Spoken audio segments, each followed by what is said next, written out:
कामयाबी के बाद धूलिया की विधानसभा में जो विकास और तरक्याती काम करवाए, धूलिया की सियासी तारीख में किसी भी आमदार ने इतने तरक्याती और विकास के काम नहीं करवाए थे जो फारूक शाह साहब ने अपने इस 5 साल की मियाद में करवाए। मेरे अजीज दोस्तों और बुजुर्गों, आप जानते हैं कि विपासना सेंटर प्रबुद्धा कॉलोनी में और फिर एक नाकाना रोड पर और एक महात्मा फूले नगर में, मैं आपको बता रहा हूं, वही साजिश धूलिया में करने जा रहे हैं। जिस तरह इम्तियाज जलील को हराया गया पार्लियामेंट के इलेक्शन में, उसी तरह की साजिश धूलिया में करना चाहते हैं और यही चाहते हैं कि फारूक ना बने। मगर मुझे यकीन है कि धूलिया के हमारे हिंदू भाई, दंगर भाई, दलित भाई, आदिवासी भाई, मराठा समाज के लोग बीजेपी और आरएसएस और उद्धव ठाकरे को इस साजिश में कामयाब होने नहीं देंगे इंशाअल्लाह। क्या आप इनको कामयाब होने देंगे? क्या आप इनको कामयाब होने देंगे? जिस तरह इम्तियाज जलील के खिलाफ साजिश की गई थी पार्लियामेंट में, क्या आप इनको हराएंगे या आप उनको कामयाब करेंगे? आप उनको नाकाम करेंगे? कितने लोग उनको नाकाम करेंगे? हाथ उठाओ। बिल्डिंग पर भी खड़े हुए लोग हाथ उठाओ। आप 20 तारीख को उनको हराएंगे? फारूक शाह को कामयाब करेंगे? आप नफरत का खात्मा करेंगे? आप धूलिया को कामयाब करेंगे? तो फारूक शाह की कामयाबी धूलिया की कामयाबी होगी इंशाअल्लाह ताला। और याद रखो नौजवानों, याद रखो नौजवानों, 20 तारीख आते आते बहुत से हजरत इब्लीस के साथी आने वाले, बहुत से साथी आने वाले हजरत इब्लीस के, खबीस के साथी आएंगे। आके बोलेंगे एक जीत गया तो क्या होता, बोलेंगे एक दो जीत गए तो क्या होता। तो उनको आप बोलना, हमारा एक ही है भारत की पार्लियामेंट में, पूर्व प्रभारी है, पूर्व पे अल्हम्दुलिल्लाह। ये एक फारूक है, एक नहीं बल्कि अब के बहुत कामयाब होंगे इंशाअल्लाह ताला मजलिस के। मगर ये लोग आएंगे, आके आपके कान में जैसा इब्लीस थूकता, ऐसा नहीं, ऐसा हो सकता क्या, ये देखिए ये मैथमेटिक्स ऐसा है, ये इतना, ये इतना, ये इतना, ये इतना। फिर बाज आके बोलेंगे तेरे को कितना चाहिए, बोल देता हूं। बहुत लालच देंगे, अगर लालच दे रहे तो ले लो, मिठाई खा लो। मगर 20 तारीख को डकार लेकर बोलना नाम पता, नाम तो पतंग को ही खाएंगे। कोई बात नहीं, मिठाई खाना, मीठा खाना अच्छा है, बुरी बात नहीं है। मिठाई खाओ, क्या क्या खिलाते खाओ, मगर याद रखो तुमको 20 तारीख को पतंग को ही बटन दबाना है। तुमको जिस तरह इम्तियाज जलील को धोखा देकर शिकस्त दी गई, उसका जमहूरी तरीके से आपको यहां पर संविधान के दायरे में रहकर बदला लेना है। और फारूक शाह माशाअल्लाह बड़े काबिल हैं। मैं आज तक नहीं समझ पाया कि 5 साल में कितने 500 करोड़ लाया, 1300 करोड़। ये कौन सा वजीफा फारूक शाह पढ़ के आते नहीं मालूम। 1300 करोड़ खाली 5 साल में। ये क्या नाम है ये उद्धव ठाकरे कैंडिडेट का?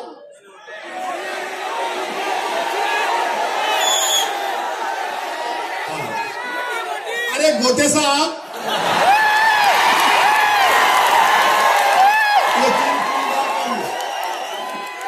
तुम 3 बार के आमदार हो, तुम 13 करोड़ का काम नहीं करा यहां पर। 3 बार का आमदार है, 13 करोड़ के काम नहीं करा है धुलिया के विकास के लिए। फारूक शाह 5 साल में 1300 करोड़ करा दिए।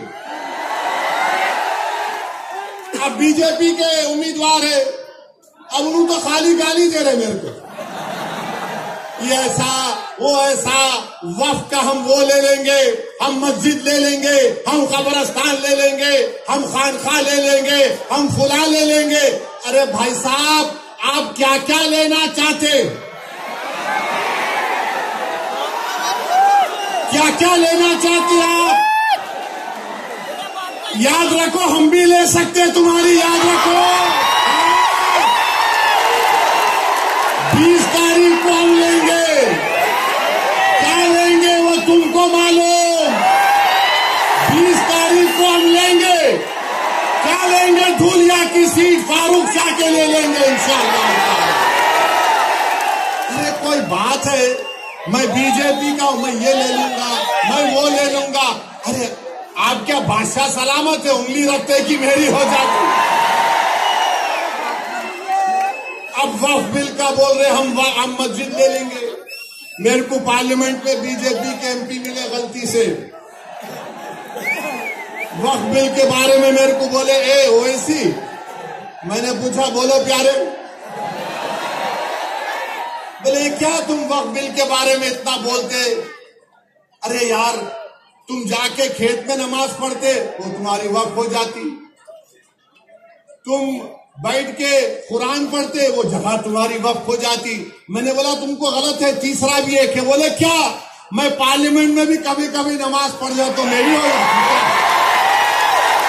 कोई बात है, कोई बात है, बोलो आप।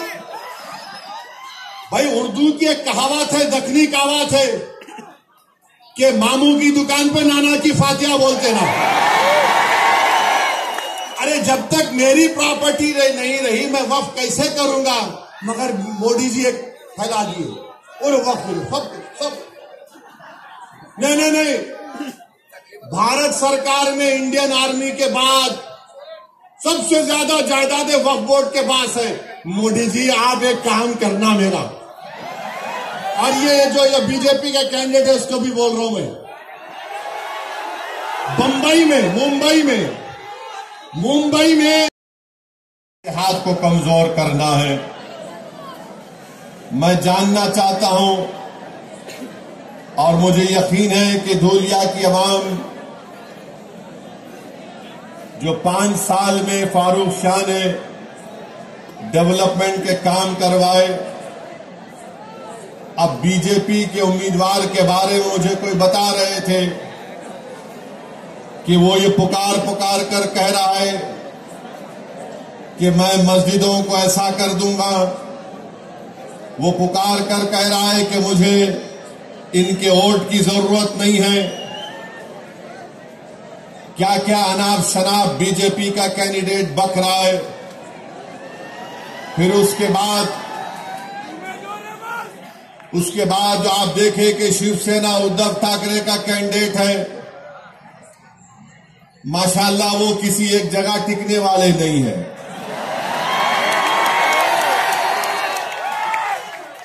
कभी कांग्रेस में भी थे वो,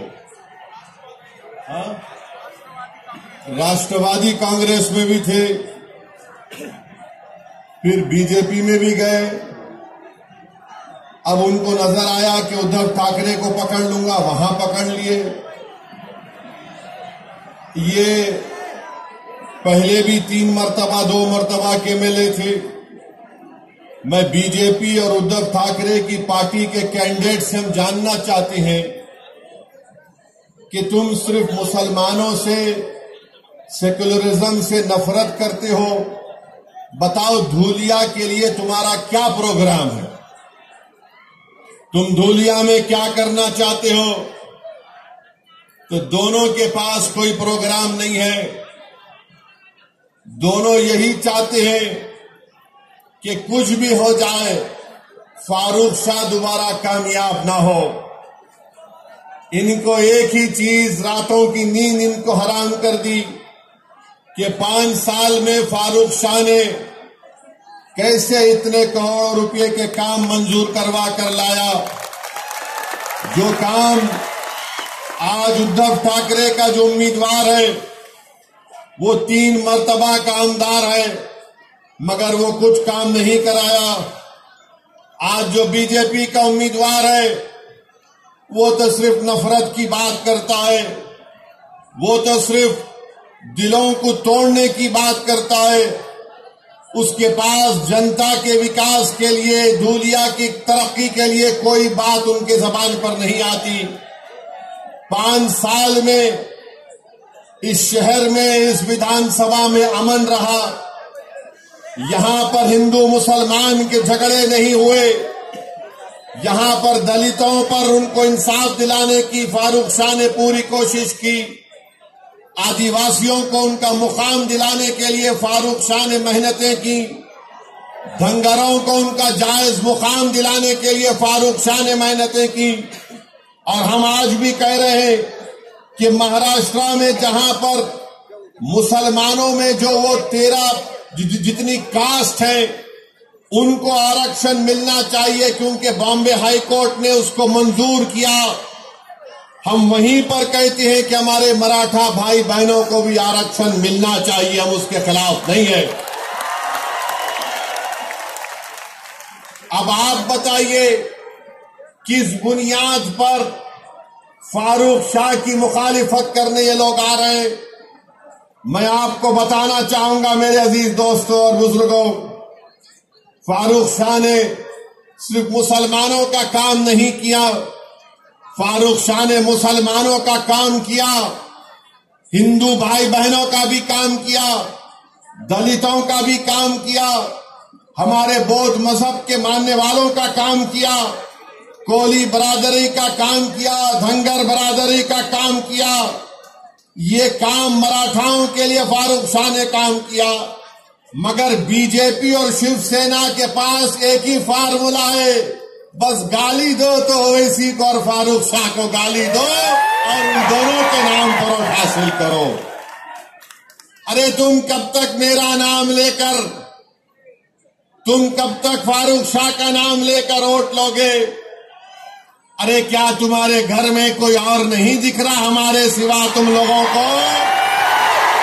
तुम्हारी पार्टी में कोई नजर नहीं आ रहा तुम लोगों को? नहीं, खाली ओवैसी को गाली दो, फारूक शाह को गाली दो, जितना गाली देना है गाली दो।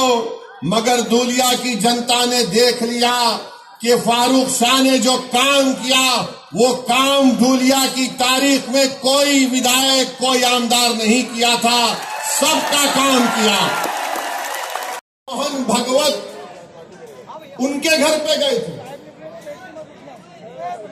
मोहन भगवत उद्धव ठाकरे के कैंडिडेट के घर पे जाके चाय नहीं बल्कि अच्छा खासा बैठ कर आए। अब आप बताइए, हमको इल्जाम लगाते हम बी टीम है, ये बीजेपी के उम्मीदवार साहब हैं, अभी चुनाव लड़ रहे हैं, एक से एक बात करते हैं, अनाप शनाप बढ़ते हैं। मकसद क्या है कि इलेक्शन को हिंदू मुस्लिम बना दो, धूलिया की गरीब जनता की बात ना हो, मराठा रिजर्वेशन पे बात ना हो। तुमने धंगरों को जो धोखा दिया स्कीमें डालकर, चुनाव के बाद देखना वो कोच थे लगा देगी उस पर।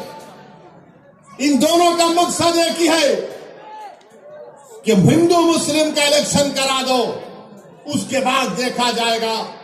मुझे यकीन है कि यहां की जनता ना बीजेपी को इसमें कामयाब होने देगी, ना उद्धव ठाकरे के कैंडिडेट को इसमें कामयाब होने देगी। चुनाव होगा तो ये काम फारूक शाह ने किया। बताओ तुम क्या करना चाहते हो? हमने ये काम किया, बताओ तुमने 3 बार तुम विधायक बने, तुमने क्या किया? और मुझे बता रहे थे कि उद्धव ठाकरे के कैंडिडेट कैसे बात करते, फारूक साहब ने बड़ा अच्छे तरीके से दिखा दिया। अरे आप अंदाजा लगाइए, कोल्हापुर की मस्जिद में जब बेहरमती की गई तो यहां से निकलकर आमदार साहब फारूक शाह साहब वहां पर गए और फिर यहां पर धूलिया में पुरअमन बंद का भी एहतजाज किया गया था। मेरे अजीज दोस्तों और बुजुर्गों, मैं आपको ये बताना चाह रहा हूं कि महाराष्ट्र की विधानसभा में हर समुदाय का एक विधायक आमदार है। मराठाओं के भी आमदार है, अपर कास्ट के भी आमदार है, हर समाज का एक आमदार है। जितनी उनकी आबादी उतना उनका हिस्सा है।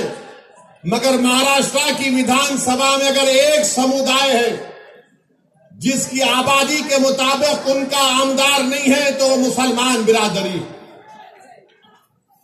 आपको मालूम कि 1990 में 10% मुसलमान महाराष्ट्र की विधानसभा में जीत कर जाते थे।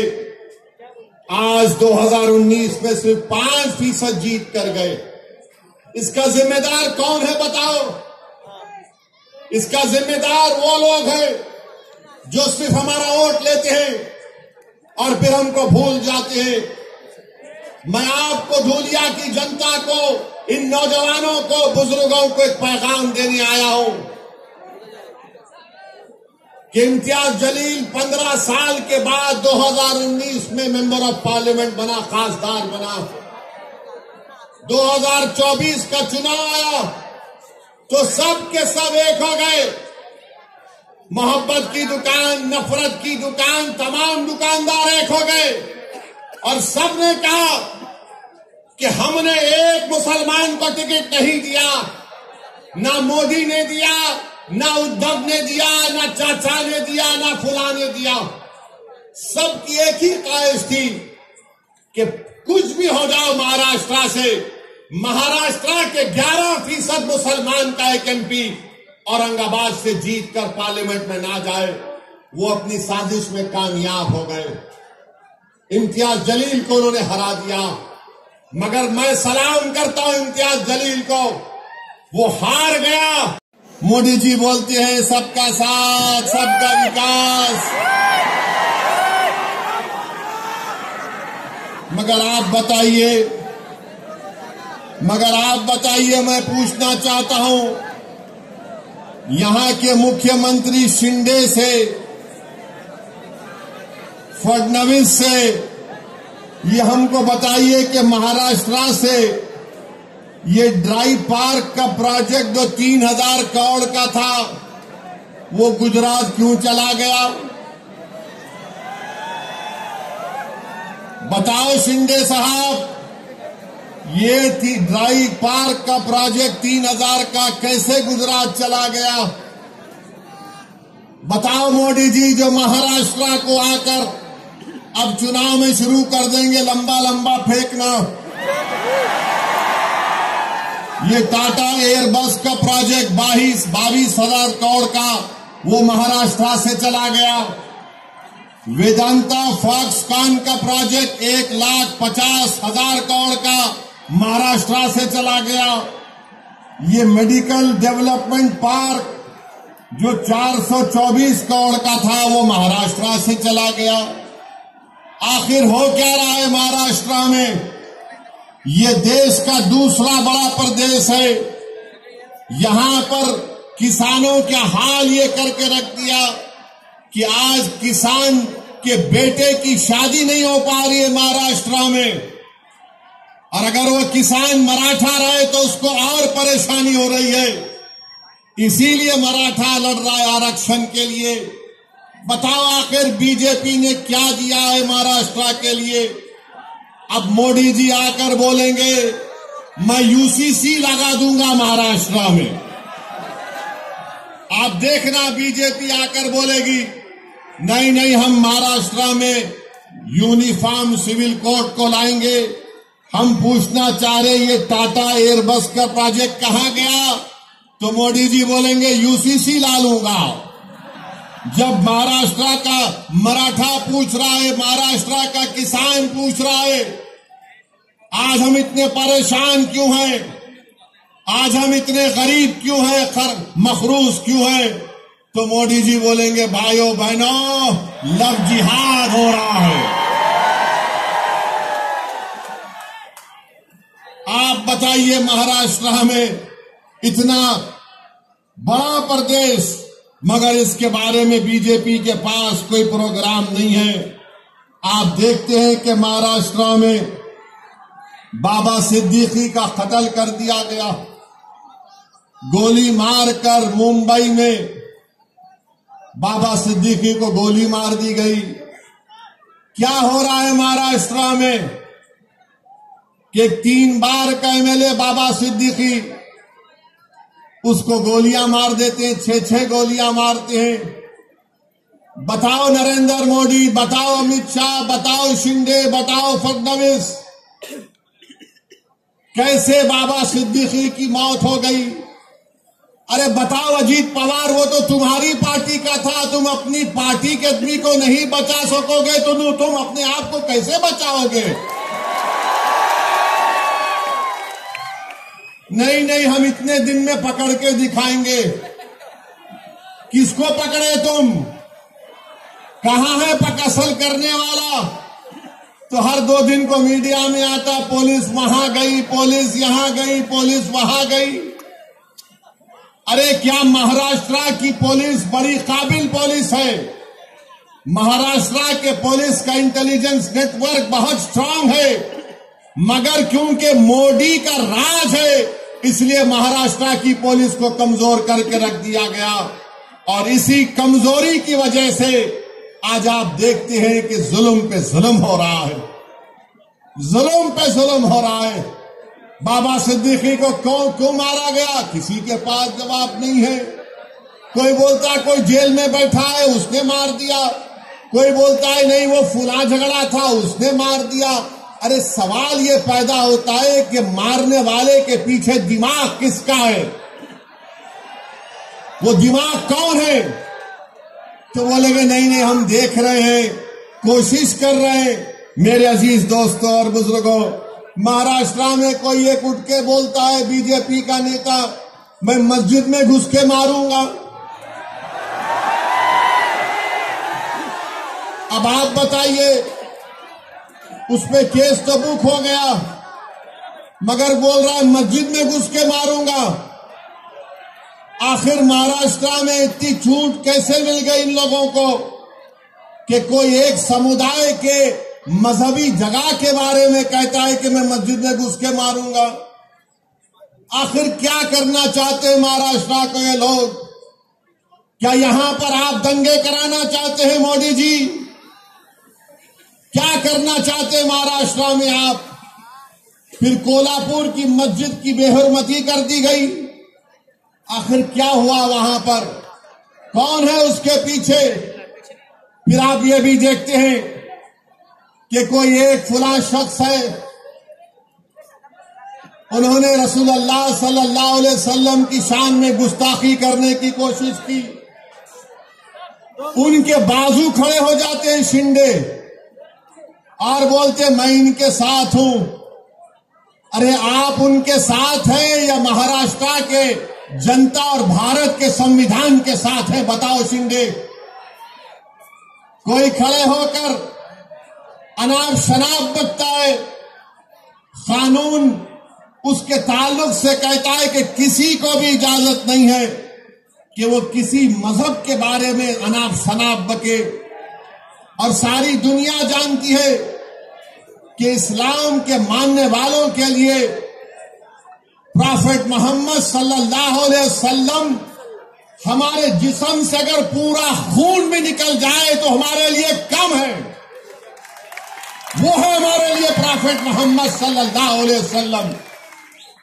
मगर कोई एक्शन नहीं लिए, खाली एक रस्मी केस बुक कर दिए और बोले नहीं केस बुक हो गया।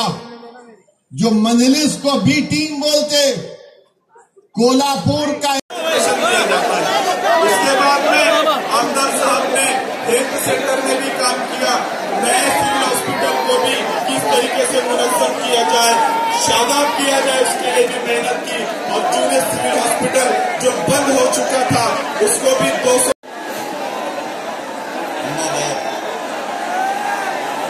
आज की इस अजीम शान जलसे में तशरीफ फरमा ऑल इंडिया मजलिस इत्तेहादुल मुस्लिमीन के कौमी सदर रहनुमाए कौम मिल्लत, तो तुमको वंदे मातरम कहना ही होगा वरना चलेगा तुम्हारे देश। क्यों जाए भाई, तेरे बाप का हिंदुस्तान है। साथियों, बातें बहुत सारी है, लेकिन आपके सामने बैरिस्टर असदुद्दीन साहब भी बोलने वाले हैं। अपनी बात को इंशाअल्लाह पड़ेगी तो मेरे हिंदू भाई के भी इलाकों में रोड पड़ेगी, मुसलमान के इलाकों में मोहरी बनेगी तो हमारे हिंदू भाई के भी इलाकों में मोहरी बनेगी।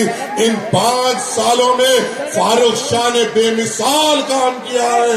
5 साल बेमिसाल, अगले आने वाले 5 साल भी बेमिसाल होंगे, ये आपको तय करना है।